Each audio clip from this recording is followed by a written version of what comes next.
Assalamualaikum warahmatullahi wabarakatuh. Perkenalkan, nama saya Bunga Anggreni Utami Saragi.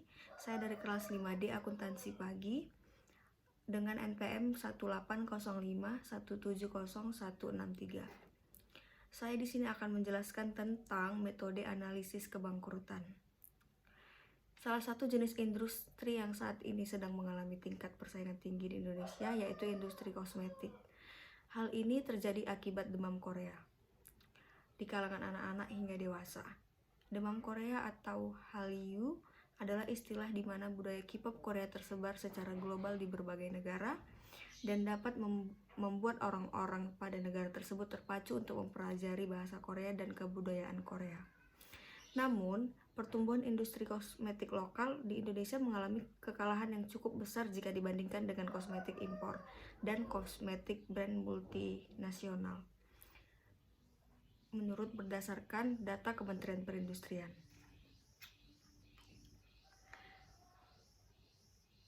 Kebangkrutan adalah suatu kondisi di saat perusahaan mengalami ketidakcukupan dana untuk menjalankan usahanya. Menurut Undang-Undang Kepailitan Nomor 4 Tahun 1998,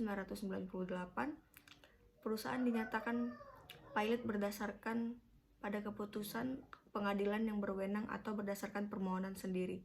Jika memiliki 2 atau lebih kreditur dan perusahaan tidak mampu membayar sedikitnya satu utangnya yang telah jatuh tempo. Untuk mengantisipasi kebangkrutan, produsen kosmetik Indonesia perlu melakukan analisis potensi kebangkrutan dengan menganalisis laporan keuangan perusahaan. Laporan keuangan merupakan bagian dari proses pelaporan keuangan.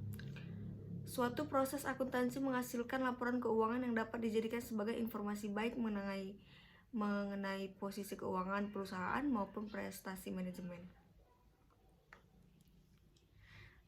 Terdapat berbagai alat analisis kebangkrutan yang telah ditemukan. Namun alat analisis kebangkrutan yang banyak digunakan yaitu adalah analisis Z-score model Altman, model Sprigniet, dan model Zmajewski.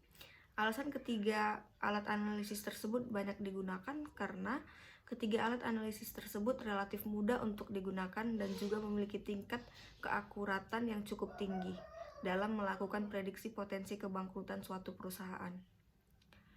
Altman pada tahun 1968 memperkenalkan analisis Z-score,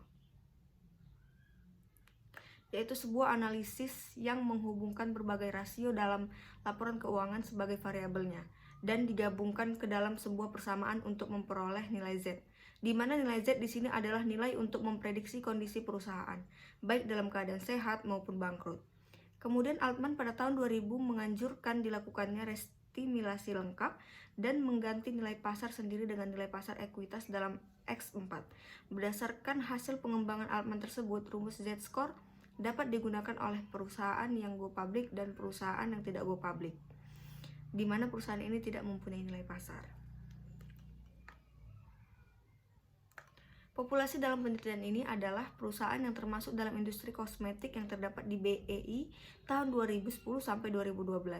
Metode pemilihan data adalah purposive sampling dan jumlah sampel yang terdapat dalam penelitian ini sebanyak 4 perusahaan.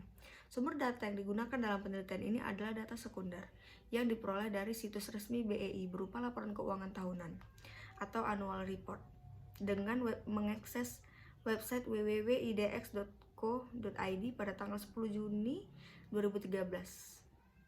Variabel yang digunakan pengumpulan data dilakukan dengan mengakses website www.idx.co.id. Baiklah,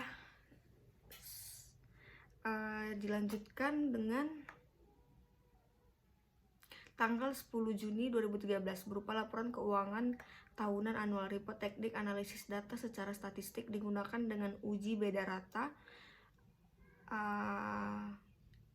untuk menguji hipotesis apabila nilai signifikannya yang diperoleh dari hasil SPSS 16,0 menunjukkan nilai yang lebih besar dari 0,05. Maka diterima dan diperoleh kesimpulan bahwa tidak dapat perbedaan potensi kebangkrutan dengan metode Z-score Altman, Sprigniet, dan Zmajewski. pada industri kosmetik yang terdaftar di BEI pada tahun 2010 sampai 2012. Namun apabila nilai signifikan yang diperoleh lebih kecil dari 0,05, maka HA diterima dan berarti terdapat perbedaan potensi kebangkrutan dengan metode Z-Score-Altman, Springiat, dan Zbyszewski pada industri kosmetik yang terdaftar di BEI tahun 2010 sampai 2012. Baiklah, hanya itu yang dapat saya sampaikan. Lebih dan kurang saya mohon maaf. Wabillahi taufik wal hidayah. Wassalamualaikum warahmatullahi wabarakatuh.